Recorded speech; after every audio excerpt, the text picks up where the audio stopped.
తమిళనాడులో ప్రభుత్వ ఏర్పాటులో కీలక మలుపు చోటు చేసుకుంది. టీవీకేకి కాంగ్రెస్ షరతులతో కూడిన మద్దతును ప్రకటించింది. ఇండియన్ నేషనల్ కాంగ్రెస్ పార్టీ అధికారికంగా టీవీకేకు మద్దతును ప్రకటించింది. దానికి సంబంధించిన లేఖను విడుదల చేసింది. ప్రజలు స్పష్టమైన తీర్పునిచ్చారని, సెక్యులర్ ప్రోగ్రెసివ్ ప్రభుత్వానికి ఇది మద్దతుగా భావిస్తున్నామని తెలిపింది. కాంగ్రెస్ తన మద్దతుకు కీలక షరతును పెట్టింది. రాజ్యాంగాన్ని నమ్మని మతపర శక్తులను ఈ కూటమిలో చేర్చకూడదంటూ ప్రధానంగా పేర్కొంది. తమిళనాడులో సెక్యులర్ సంక్షేమ పాలన అందించడమే లక్ష్యంగా పనిచేయాలని సూచించింది. అలాగే భవిష్యత్తు లోక్సభ స్థానిక సంస్థల ఎన్నికల్లో కూడా కలిసి పనిచేసే దిశగా అడుగులు వేస్తుందని లేఖలో పేర్కొంది. కాంగ్రెస్ విజయ్ కలిసి ప్రజల తీర్పును గౌరవిస్తామని, యువత ఆశయాలను నెరవేర్చే ప్రభుత్వాన్ని ఏర్పాటు చేస్తామని స్పష్టం చేశారు. తమిళనాడులో ప్రభుత్వ ఏర్పాటులో కీలక మలుపు చోటు చేసుకుంది. టీవీకేకి కాంగ్రెస్ షరతులతో కూడిన మద్దతును ప్రకటించింది. ఇండియన్ నేషనల్ కాంగ్రెస్ పార్టీ అధికారికంగా టీవీకేకు తన మద్దతును ప్రకటించింది. దానికి సంబంధించిన లేఖను విడుదల చేసింది. ప్రజలు స్పష్టమైన తీర్పును ఇచ్చారని, సెక్యులర్ ప్రోగ్రెసివ్ ప్రభుత్వానికి ఇది మద్దతుగా భావిస్తున్నామని తెలిపింది. కాంగ్రెస్ తన మద్దతుకు కీలక షరతును పెట్టింది. రాజ్యాంగాన్ని నమ్మని మతపర శక్తులను ఈ కూటమిలో చేర్చకూడదంటూ ప్రధానంగా పేర్కొంది. తమిళనాడులో సెక్యులర్ సంక్షేమ పాలన అందించడమే టార్గెట్ గా పనిచేయాలని సూచించింది. అలాగే భవిష్యత్తు లోక్సభ స్థానిక సంస్థల ఎన్నికల్లో కూడా కలిసి పనిచేసే దిశగా అడుగులు వేస్తుందని లేఖలో పేర్కొంది. కాంగ్రెస్ విజయ్ కలిసి ప్రజల తీర్పును గౌరవిస్తామని, యువత ఆశయాలను నెరవేర్చే ప్రభుత్వాన్ని ఏర్పాటు చేస్తామని స్పష్టం చేశారు. కాంగ్రెస్ తన మద్దతుకు కీలక షరతును పెట్టింది. రాజ్యాంగాన్ని నమ్మని మతపర శక్తులను ఈ కూటమిలో చేర్చకూడదంటూ ప్రధానంగా పేర్కొంది. ఇదే అంశానికి సంబంధించి మరిన్ని అప్డేట్స్ చెన్నై లోక్ భవన్ నుంచి లైవ్ లో అప్డేట్స్ అందించడానికి మా ప్రతినిధి దినకర్ మనకి లైవ్ లో అందుబాటులో ఉన్నారు.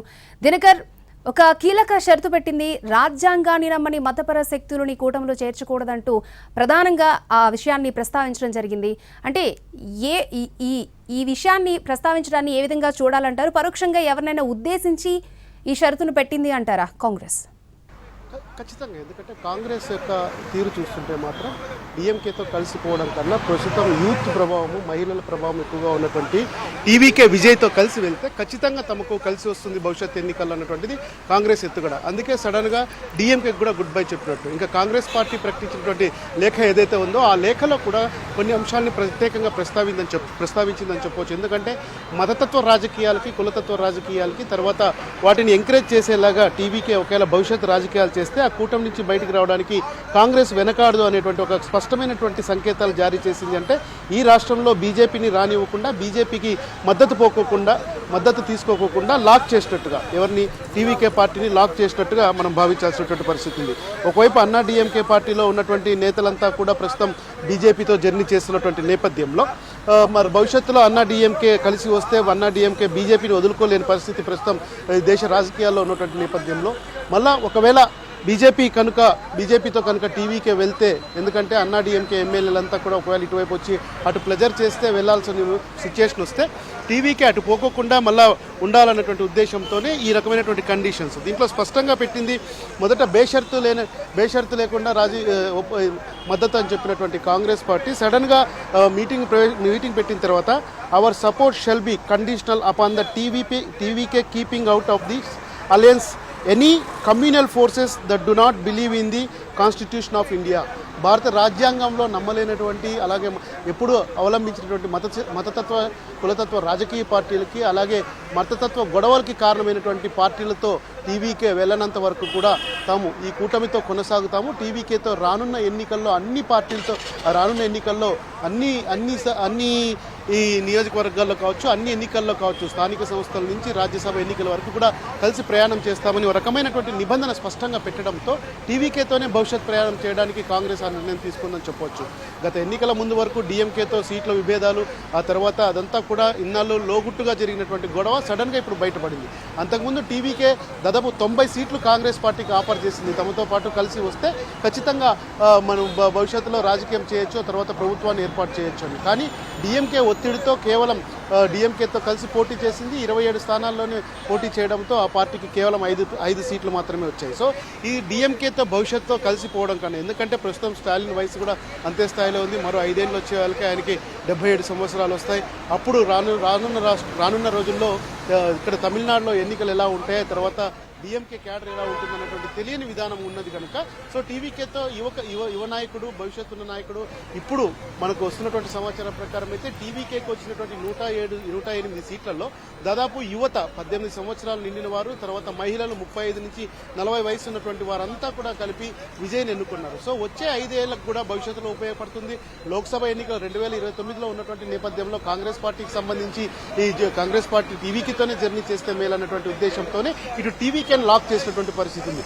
భవిష్యత్తులో ఎవరైనా అన్నా డిఎంకే ఎమ్మెల్యేలు కావచ్చు, డిఎంకే ఎమ్మెల్యేలు కూడా కావచ్చు, కేవలం ఆయా పార్టీల కూటమితో సంబంధం లేకుండా వచ్చి జాయిన్ అయితే టీవీకేకి ఓకే, కానీ ఈ కాంగ్రెస్ కూటమికి ఓకే, కానీ ఎందుకంటే ప్రభుత్వం బలపడుతుంది. కానీ మతతత్వ శక్తులతో కలిసి పోటీ చేయాలనేటువంటి అన్నా డిఎంకే కూటమితో ప్రస్తుతం ఉండకూడదనేటువంటి నిబంధన విధించడం ద్వారా రానున్న రోజుల్లో ఈపీఎస్ కావచ్చు, బీజేపీ కూడా కావచ్చు, వారెవరు కూడా నేరుగా టీవీకే విజయ్తో సంబంధం పెట్టుకోలేని విధంగా కాంగ్రెస్ లాక్ చేసిందని చెప్పొచ్చు. సో రాజకీయంలో శాశ్వత శత్రువులు, శాశ్వత మిత్రులు ఎవరు ఉండరు అని అన్నటువంటి నానుడిని టీవీకే విజయ్ అటు కాంగ్రెస్ కూడా స్పష్టం చేసింది. ఎందుకంటే మొన్నటి వరకు కాంగ్రెస్ డిఎంకేతో కలిసి ప్రయాణం చేసింది. నాకు దేశ రాజకీయాల్లో ఎవరినైనా పెద్ద అన్నగా పిలుస్తానంటే స్టాలిన్నే పిలుస్తానని చెప్పి ఇక్కడ ప్రచారంలో కూడా వచ్చినటువంటి రాహుల్ గాంధీ చెప్పారు. అంటే కేవలం ఒక నెల రోజుల సమయంలో కాంగ్రెస్ డిఎంకేల మధ్య ఈ యొక్క రాజకీయ పరిణామం. దినకర్, అంటే త్రివేంద్రం నుంచి గవర్నర్ ఇప్పటికే బయలుదేరినట్టుగా తెలుస్తోంది. మరి ఎప్పుడు విజయ్ గవర్నర్ని కలిసే అవకాశం ఉంది? ఎన్ని గంటలకి మీట్ అవుతారు? 1:40 త్రివేంద్రం నుంచి ఇక్కడ బయలుదేరుతారు. అక్కడికి 1:40 ఇక్కడ చేరుతానని మనకు అందుకున్నటువంటి రిపోర్టు. ప్రస్తుతం మనం లోక్ భవన్ దగ్గర ఉన్నాం. మన కెమెరామ్యాన్ విశ్వపాల్ చూపిస్తున్నారు. ఇక్కడ మొత్తం పోలీస్ సెక్యూరిటీ హెవీగా ఏర్పాటు చేశారు. సెక్యూరిటీని కూడా మొత్తం అంతగా బీఫప్ చేశారు. మధ్యాహ్నం 3:30 ఇప్పటివరకు అందుతున్నటువంటి సమాచారం ప్రకారం అయితే మధ్యాహ్నం 3:30 గవర్నర్తో విజయ్ భేటీ ఉంది. విజయ్ భేటీ తర్వాత ఒక కీలకమైనటువంటి ప్రకటన వచ్చే అవకాశం ఉంది. అయితే ప్రస్తుతానికి విజయ్ తన నివాసం నుంచి టీవీకే కార్యాలయానికి, పనయూరులో ఉన్నటువంటి టీవీకే కార్యాలయానికి బయలుదేరాడు. అక్కడ కాంగ్రెస్ పార్టీ నేతలు ప్రకటించినటువంటి మద్దతు లేఖ విజయ్కి అందిస్తారు. ఆ విజయ్ ఆ లేఖను తీసుకొని మొత్తం అంతా కూడా కాంగ్రెస్ పార్టీ బలం ఉంది తనకు 108+5 113 కనుక మరో 5 నుంచి 10 స్థానాలు తాము 10 ఎమ్మెల్యేలు బలం చేకూర్చుకునేందుకు 14 రోజులు గడువు కోరినటువంటి నేపథ్యంలో ప్రస్తుతానికి కాంగ్రెస్ ఇచ్చినటువంటి లేఖ తీసుకుని విజయ్ మధ్యాహ్నం 3:30 నుంచి 4 గంటల ప్రాంతంలో గవర్నర్ కలిసే అవకాశం ఉంది కనుక సో రేపటి ప్రమాణ స్వీకారానికి దాదాపు ఖరారైనట్టే. ఎందుకంటే దీనికి సంబంధించిన అన్ని ఏర్పాట్లు కూడా జవహర్లాల్ నెహ్రూ ఇండోర్ స్టేడియంలో జరుగుతున్నటువంటి నేపథ్యంలో సో ప్రస్తుతం కాంగ్రెస్ టీవీకేల మధ్య ఉన్నటువంటి ఎమ్మెల్యేల లేఖతోనే ఆయన వచ్చే అవకాశం ఉంది. ఆల్రెడీ ఏఎంఎంకే కూడా ఒక సీటు ఉన్నటువంటి పరిస్థితి. దాంతోపాటు కూడా వీసీకే కూడా ప్రకటిస్తారు. వామపక్షాలకు సంబంధించిన 4 సీట్లు కూడా 8వ తారీఖు నిర్ణయం తీసుకుంటారు కనుక రేపుకి ప్రమాణ స్వీకారానికి అన్ని ఏర్పాట్లు జరుగుతున్నాయి. గవర్నర్ వీరిద్దరూ లేఖ TVK plus Congress plus AMMK మధ్య ఉన్నటువంటి ఈ లేఖలన్నీ తీసుకొని జాబితా సమర్పించిన తర్వాత ప్రభుత్వ ఏర్పాటుకు తర్వాత బల నిరూపణ కూడా ఇచ్చే అవకాశం ఉన్నటువంటి నేపథ్యంలో గవర్నర్ కాసేపట్లో 1:40 చెన్నై ఎయిర్పోర్ట్ చేరుకుంటారు. చెన్నై ఎయిర్పోర్ట్ నుంచి ప్రస్తుతం ఉన్నటువంటి లోక్ భవన్కి ఆయన మధ్యాహ్నం 2 గంటలకు చేరుకుంటారు. మధ్యాహ్నం 3:30 నుంచి 4 గంటల మధ్య ప్రాంతంలో టీవీకే విజయ్ ఆయన కలుస్తారు. కలిసిన తర్వాత జరగబోయే పరిణామాల్లో అధికారికంగా ప్రమాణ స్వీకారానికి సంబంధించి ఏర్పాట్లు చేయమని చెప్పి చీఫ్ సెక్రటరీకి ఆదేశిస్తారు. మరొకవైపు పార్టీ పరంగా టీవీకే నేతలు సెంగొట్టయ్యను వెళ్లి అసెంబ్లీలో ఉన్నటువంటి అసెంబ్లీ సెక్రటరీని కలిసి ఏర్పాటు చేయాల్సిందిగా కోరడం జరిగింది. రాజ్భవన్ నుంచి అధికారికమైనటువంటి ఉత్తర్వులు వెళ్లేంత వరకు కూడా ఒక అధికారిక ప్రకటన మాత్రం మే 7 ఉదయం 11:30 అంటే రేపు విజయ్ ప్రమాణ స్వీకారం చేస్తుందని చెప్పి ఆ పార్టీ నేతలు చెప్తున్నా కానీ గవర్నర్ గ్రీన్ సిగ్నల్ ఇచ్చిన తర్వాతనే దీనికి సంబంధించి ఒక అధికారిక ప్రకటన వచ్చే అవకాశం ఉంది కనుక మరో 2 గంటల పాటు తమిళనాడు రాజకీయాల్లో అత్యంత కీలకమైనవి ప్రభుత్వం ఏర్పాటు చేయాలని చెప్పి టీవీకే విజయ్ని గవర్నర్ ఆహ్వానిస్తారా లేదా, ఎలాంటి కండిషన్స్ పెడతారు, ఎలాంటి డేట్లు ఇస్తారనేది మాత్రం మరి కాసేపట్లో తేలే అవకాశం ఉంది. 4-4:30 మధ్య ప్రాంతంలో దీనిపైన ఒక స్పష్టత వచ్చే అవకాశం ఉంది. అక్షయ, ఓవర్ టు యు. దినకర్, అంటే కాంగ్రెస్ చాలా స్పష్టంగా తన అధికారికంగా మద్దతును ప్రకటించింది. మిగతా పార్టీలన్నీ కూడా ఇంకా మద్దతును ప్రకటించినట్లే అంటారా? వారు కూడా ఏమైనా అధికారికంగా ప్రకటించాల్సి ఉంది అంటారా? అంటే ఈరోజు రెండు కీలకమైన డెవలప్మెంట్స్ జరిగాయి. ఒకటి, కాంగ్రెస్ పార్టీ మద్దతు కావాలని ఇస్తామని చెప్పి రెండు వైపులా టీవీకే ఆ తర్వాత టీవీకే కాంగ్రెస్ మధ్య ఒప్పందం కుదిరింది. అలాగే వీసీకే పార్టీ తిరుమావళవన్ ఎవరైతే ఉన్నారో ఆయనకు సంబంధించినటువంటి పార్టీని కూడా విజయ్ లేఖ రాయడం జరిగింది, పర్సనల్గా మాట్లాడడం జరిగింది. ఆ తర్వాత వామపక్షాలకు సంబంధించి తాము మద్దతు ఇవ్వాలా లేదా అన్న దానికి 8వ తారీఖున ప్రత్యేక సమావేశం ఏర్పాటు చేసుకుంటాం. ఆ ఏర్పాటు చేసుకున్న తర్వాత మేము బల నిరూపణ సమయానికంతా సరైన సమయంలో రియాక్ట్ అవుతామని చెప్పి అన్నారు. అంటే ఆల్రెడీ డిఎంకేని కాంగ్రెస్ వదిలి వెళ్ళిపోయిన నేపథ్యంలో వామపక్షాలు ఇక్కడ కాంగ్రెస్తోనే కలిసి ఉన్నాయి. కొద్ది సంవత్సరాలుగా వామపక్షాలు డిఎంకేను కాంగ్రెస్తో కలిపి ప్రయాణం చేస్తున్నటువంటి పరిస్థితి. అత్యంత పెద్ద పార్టీ అయినటువంటి కాంగ్రెసే ఇక్కడి నుంచి వెళ్ళిపోవడంతో వామపక్ష వామపక్షాలు కూడా ఒక నిర్ణయం తీసుకునే అవకాశం ఉంది కనుక సో వీసీకే తర్వాత ఏఎంఎంకే దాంతోపాటు డిఎండికే విజయకాంత్ భార్య ప్రేమలత గెలిచింది. ఆమె కూడా బేషరతుగా మద్దతు ఇస్తాను, విజయ్ నా కొడుకు లాంటి వాడని ప్రకటించింది.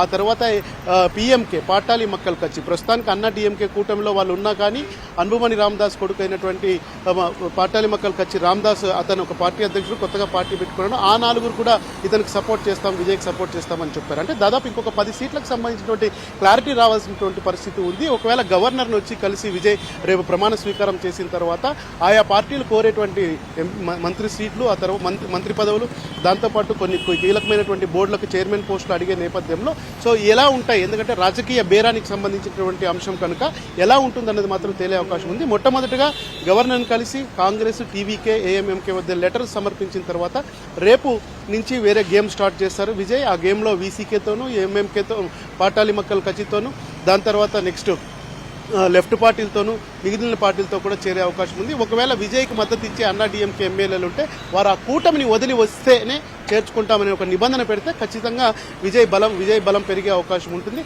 ప్రస్తుతానికైతే 105 ప్లస్ 108 ప్లస్ 5 113, ఏఎంఎంకే 114, ఇంకా 4 సీట్లు కావాల్సినటువంటి నేపథ్యంలో గేమ్ ఎలా ఉండబోతుంది అన్నది గవర్నర్ని కలిసిన తర్వాత ప్రమాణ స్వీకారం చేసిన తర్వాతనే క్లారిటీ ఉంటుంది. Over to you. Okay Dinakar, thanks for the live update.